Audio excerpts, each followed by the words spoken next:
You are sitting in a meeting. Someone asks a question, and your brain instantly starts pulling in variables.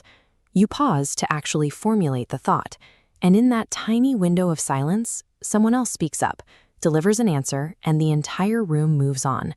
You are left holding a superior idea that nobody asked for. Modern professional environments operate on an unspoken rule. The first person to speak is the most competent person in the room. If you speak quickly and with confidence, the group will follow. The implicit message is that hesitation is a sign of weakness, and rapid-fire speech is the truest measure of intelligence. This animation illustrates what happens when someone fires off a fast answer. Their brain grabs the most accessible, familiar idea floating right at the surface. Psychologists call this availability bias. The quickest path to an answer is almost always the easiest one to recall, which rarely overlaps with the most accurate one. Because entire meeting cultures are built to reward speed over accuracy, teams consistently rally around recycled ideas wearing a confident voice.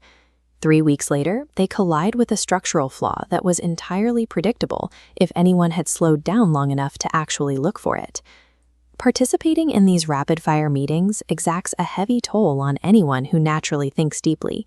You are not only processing the words being spoken, you are actively scanning for what those words mean, mapping out the missing data, and tracing out the future implications of the discussion in real time. Doing all of that quietly, under the pressure of a fast-moving room, drains you. The foggy, flat exhaustion you feel after a day of back-to-back decisions is commonly called the introvert hangover.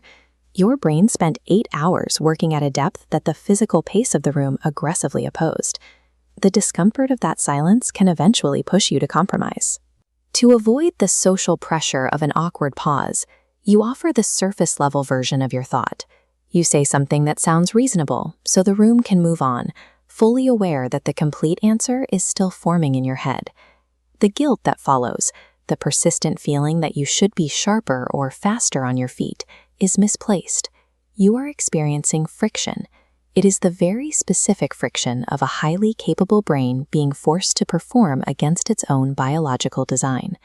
That pause before you speak belongs to a documented neurological pattern called sensory processing sensitivity. It is a completely different pathway through information. Incoming data gets examined, cross-referenced, and pushed deeply into your existing knowledge base before you ever form a response. People who process deeply rely on an active default mode network, the brain's engine for pattern recognition. When a new problem occurs, it immediately connects to established experiences, projecting multiple steps into the future to map where a seemingly safe decision might break down. Compare that rigor to a fast thinker skimming a document. They can quickly recite the headline, the general topic, and the broad conclusion, but they will confidently bypass the critical clause on page 4 that completely contradicts their summary. The person who looks quiet in a meeting is running intense, high-speed quality control. They check the reasoning and catch the hidden contradictions that the rest of the room is completely sprinting past. Fast, shallow processing has its place. Deciding which slide template to use or picking a lunch order are choices with zero meaningful consequences. Speed is entirely appropriate for low-stakes, easily reversible choices. But the decisions that actually shape a company behave differently. Under intense pressure, most teams instinctively speed up.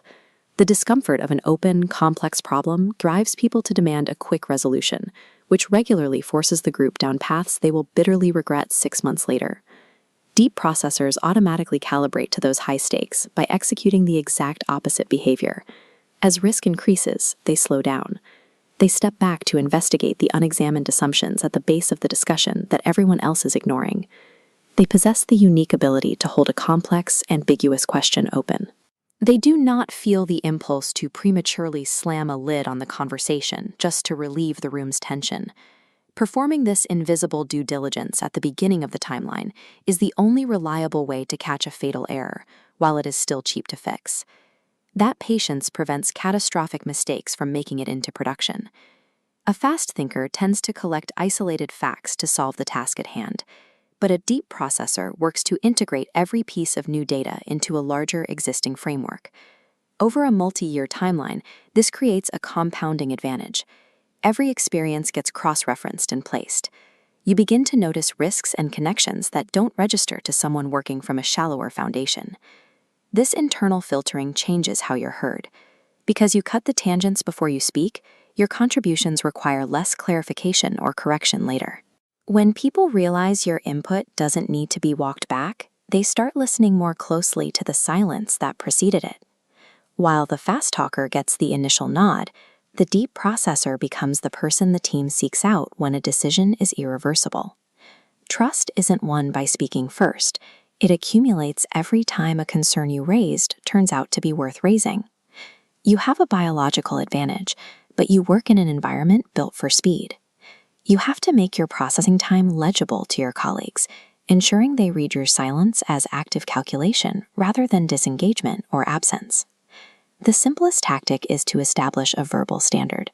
Simply stating, "I want to give this the thought it deserves. Let me follow up by the end of the day," reframes your delay. It signals that you take the issue seriously and sets a clear delivery point so nobody views the pause as hesitation. Operationally, you have to build physical buffer zones into your schedule. Blocking off 15 minutes after a heavy meeting allows your deep processing cycle to naturally complete and organize its findings before you slam straight into the next input. Protecting the space you need to think is how you maintain the quality of your output. Your silence in a fast-paced room isn't you falling behind. It's the process of arriving at an answer that